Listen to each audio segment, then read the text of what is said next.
apa? Ada keripik apa tu? Keripik apa ni? Keripik bayar. Halo, Assalamualaikum. Salam. Balik bayar manis kan? Tak.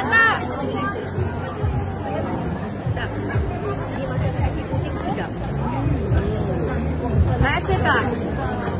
Thank you. Yan, simpan jap boleh?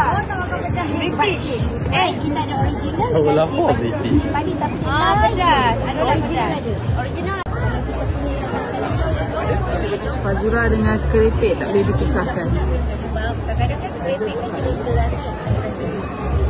Ni kita orang kampung buat. Kampung punya. Bukan? Betul.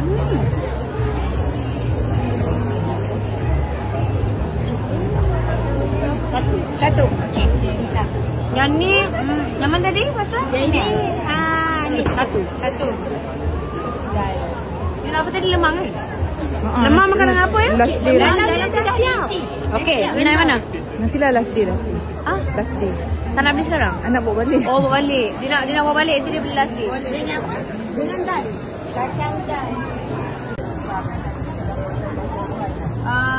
Lagi apa ya? Strawberry tu masam ke? Tak. Yang coklat ada tak coklat? Coklat cuma banana coklat. Oh, banana coklat. Kita makan banana coklat. Alah, pure durian tu. Dia nak strawberry tadi. Tapi strawberry... Oh, macam. Tu strawberry tu. Yang tu. Masam tak? Okey, strawberry dulu. Panas ni boleh.